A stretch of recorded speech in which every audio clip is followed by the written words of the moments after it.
রাম রাম বন্ধুরা, নমস্কার। আশা করছি তোমরা সবাই খুব ভালো আছো। বন্ধুরা, আবারও আমি তোমাদের সামনে India post office GDS new recruitment 2025-এর লেটেস্ট আপডেট নিয়ে হাজির হয়েছি। যেমনটা তোমরা সকলেই জানো, আজ 29 জানুয়ারি 2025 আজ কিন্তু ইন্ডিয়া পোস্ট অফিসের অনলাইন নোটিফিকেশন আউট করার কথা ছিল। ইভেন আজ থেকেই জিডিএসে অনলাইনে আবেদনও কিন্তু শুরু হওয়ারই কথা ছিল, কিন্তু এখনো পর্যন্ত জিডিএসে অনলাইনে আবেদন শুরু হয়নি।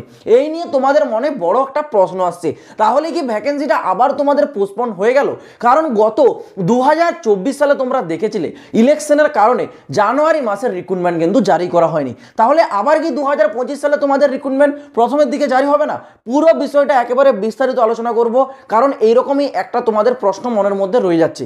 ভিডিওটা কমপ্লিট দেখো। যারা India post office GDS new রিক্রুটমেন্টের অপেক্ষায় আছো, তোমাদের জন্য কিন্তু এটা একটা ডিটেলস ভিডিও হতে চলেছে। সমস্ত কিছু ডিটেলসটা ক্লিয়ার করে একেবারে স্পষ্টভাবে বুঝিয়ে দেবো। তো দেখো, প্রথমে বলে রাখি, এখানে তোমাদের যে রিক্রুটমেন্ট, এই যে আজকের ডেট 29/1/2025, এটা কিন্তু এর আগে একটা সার্কুলার জারি করেছিল 16ই জানুয়ারি। 16ই জানুয়ারিতে যে সার্কুলারটা জারি করা হয়েছিল, সেখানে কিন্তু সমস্ত প্রকার ডেটগুলো মেনশন করে দেওয়া হয়েছিল। সেখানেই বলা ছিল অনলাইন ইস্যু অফ নোটিফিকেশন, সেটা কিন্তু তোমাদের 29/1 মানে আজকের ডেটে জারি করার কথা ছিল, কিন্তু আজকের ডেটে এখনো জারি হয়নি। এবার তোমাদের বলে রাখছি, না জারি হওয়ার এখনো কারণটা কি। প্রথম যে সবথেকে বড় কারণ, সেটা হচ্ছে দিল্লি ইলেকশন। দেখো, দিল্লিতে ফেব্রুয়ারি মাস নাগাদ একটা কিন্তু ইলেকশন আছে। আর তোমরা সকলে জানো, যখন কোনো জায়গায় ইলেকশন হয়, জিডিএস এর যা কার্য থাকে, মানে যা কিছু কাজ, সেটা রিক্রুটমেন্ট জারি করা হোক বা রিক্রুটমেন্ট জারি হয়ে যাওয়ার পর তার মেরিট লিস্ট জারি করার প্রক্রিয়া হোক না কেন, সব কিছু তারা কিন্তু পেন্ডিংয়ে রেখে দেয়। এগুলো কিন্তু রেলওয়ে, এসএসসি, ব্যাংকিং সেক্টর এই ক্ষেত্রে হয় না, কারণ এগুলো সব এক্সাম কন্ডাক্ট করায়, এক্সাম কন্ডাক্ট করিয়ে চাকরি পায়। কিন্তু এখানে জিডিএস কোনো প্রকার এক্সাম কন্ডাক্ট করায় না, জাস্ট মেরিট বেস্টের চাকরি। তোমাদের মাধ্যমিকে যে পার্সেন্টেজটা আছে, তার উপর ভিত্তি করে একটা মেরিট লিস্ট তৈরি হয় এবং তার উপরই সিলেকশনটা করানো হয়। এই কারণে জিডিএস কিন্তু সমস্ত কিছু প্রক্রিয়া একেবারে স্থগিত করে দেয় যতক্ষণ না ইলেকশনটা শেষ হচ্ছে। এবার তোমাদের মনে একটা বড় প্রশ্ন, তাহলে কি রিক্রুটমেন্ট আসবে না? দেখো, দিল্লিতে যে ইলেকশন ফেব্রুয়ারিতে হবে, এটা কিন্তু আজ জানুয়ারি মাস থেকে নয়, অনেক আগে থেকেই ঠিক আছে। আর এটা ঠিক থাকার পরেই কিন্তু জিডিএস সার্কুলার নোটিফিকেশনটা জারি করেছিল, যেখানে তোমাদের বলা হয়েছে আজ 29 তারিখ তোমাদের নোটিফিকেশন আসবে। কিন্তু যেহেতু এখনো নোটিফিকেশন আসেনি, তোমাদের মনে টেনশন হচ্ছে। এবার তোমাদের বলে রাখি, দেখবে জিডিএস বিশেষ করে যখন রেজাল্টগুলো জারি করে, দেখবে বেশিরভাগ টাইমটা রাতের দিকে হয়, রাত্রি 8টার পর, 9টার পর, 10টার পর, এরকম সময় কিন্তু রেজাল্ট জারি করে। যেহেতু আজকের দিনটা এখনো শেষ হয়নি, সেই ক্ষেত্রে তোমাদের হাতে এখনো কিন্তু সম্ভাবনা রয়ে যাচ্ছে আজ রাত্রি নাগাদ হয়তো রিক্রুটমেন্টের নোটিফিকেশন জারি হয়ে যেতে পারে। আবার ইনকেস যদি না জারি হয় আজকে রাত্রের মধ্যে, তাহলে তোমরা ধরে রাখো হয়তো বেশি দিন না, 3 থেকে 4 দিন, ম্যাক্সিমাম 1 সপ্তাহ তোমাদের একটু ডিলে হতে পারে, একটু তোমাদের লেট হতে পারে। 1 সপ্তাহের বেশি হবে না, কারণ যেহেতু অফিসিয়ালি সার্কুলার নোটিফিকেশন আউট করে দিয়েছে, সেই ক্ষেত্রে জিডিএস আর এখন পিছাতে পারবে না। যদি পিছায়, তাহলে আবার নিউ নোটিফিকেশন জারি করে তোমাদেরকে বলে দেবে। তো দেখো, তোমরা হয় আজ রাত্রি নাগাদ জারি হয়ে যেতে পারে, বা 3-4 দিন পর, ম্যাক্স টু ম্যাক্স 1 সপ্তাহ, 1 উইক তোমরা অপেক্ষা করো, নোটিফিকেশন কিন্তু খুব শীঘ্রই তোমরা পেয়ে যাবে। এবার বলে রাখি, তোমাদের যাদের এখনও অনেকের একটা প্রশ্ন আছে যে দাদা, আমাদের এখনো 18 বছর বয়স হয়নি, আমরা কি পারবো অ্যাপ্লাই করতে? ভাই, তোমাদের যদি 18 বছর বয়স না হয়ে থাকে, এই ভ্যাকেন্সিটাতে আবেদন করতে পারবে না। এর পরে যে রিক্রুটমেন্ট আসবে, সেটাতে আবার আবেদন করতে পারবে। সেটা কবে না, তোমরা সকলেই জানো জিডিএসএ বছরে 2বার করে রিক্রুটমেন্ট জারি করে।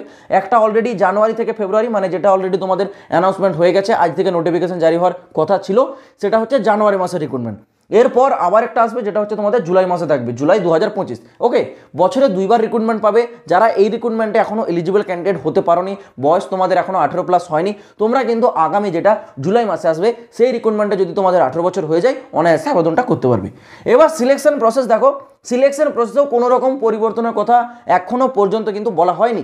সিলেকশনটা ঠিক যেমন তোমাদের ছিল গত রিক্রুটমেন্টে, তোমরা 10 পাস যোগ্যতা আবেদন করবে এবং মাধ্যমিক পাশে তোমাদের যে সার্টিফিকেটে তোমাদের যে নাম্বার আছে, তোমাদের মার্কশিটের যে রেজাল্ট আছে, সেই নাম্বারের উপর ভিত্তি করে তোমাদের কিন্তু একটা মেরিট লিস্ট জারি করা হবে এবং তার উপরে তোমাদের কিন্তু সিলেকশনটা নির্ভর করছে। ওকে, এছাড়া আর কিচ্ছু থাকছে না।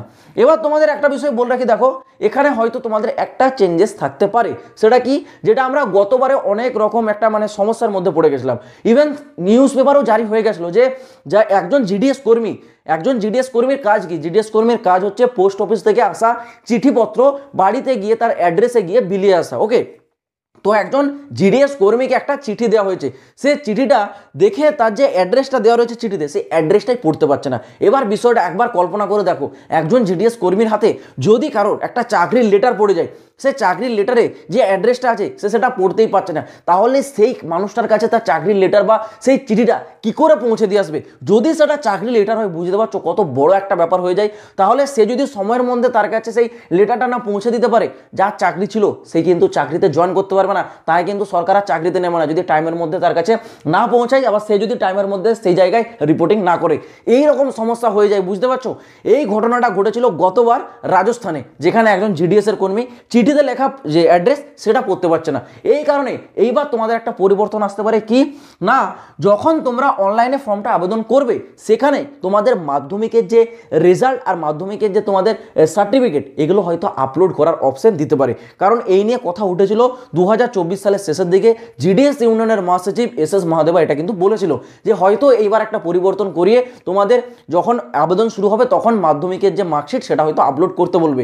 আর যদি আপলোড করতে বলে, যারা রিয়েল ক্যান্ডিডেট আছে তারাই তাদের মার্কশিট আপলোড করতে পারবে, ফেক ক্যান্ডিডেট ধর ফেক সার্টিফিকেট সেখানে আপলোড করতে পারবে না, অফিসিয়াল ওয়েবসাইট সেখানে আপলোড তারা নেবেও না। ওকে, এটাই হচ্ছে তোমাদের একটা পরিবর্তন আসতে পারে। তো দেখা যাক এই পরিবর্তনটা আদৌ লাগু হবে কিনা, নাকি এটা হাওয়ায় উড়ে আসা খবর। জাস্ট এটা উঠেছিল, আমি তোমাদের সাথে শেয়ার করলাম। যদি পরিবর্তন হয়, এটা আজ যাই হোক তোমাদের জন্য ভালো যারা রিয়েল ক্যান্ডিডেট আছো। এবার তোমাদের বলি অনলাইন ইস্যু, অনলাইন নোটিফিকেশন, যেটা সার্কুলারই তোমাদের বলা ছিল 29/1/2025, মানে আজকের ডেট 29 জানুয়ারি, কিন্তু এখনো পর্যন্ত নোটিফিকেশন আসেনি। তো যাই হোক, আর কয়েক ঘন্টা অপেক্ষা করো, যেহেতু রাত 12টা পর্যন্ত টাইম আছে, আর বেশিরভাগ টাইমটাই জিডিএস কিন্তু রাত্রি নাগাদই নোটিফিকেশন বলো, রেজাল্ট বলো, এগুলো কিন্তু জারি করে থাকে। যদি জারি হয়, সে যত রাত্রেই জারি হোক না কেন, আমি তোমাদের আপডেট দিয়ে দেবো।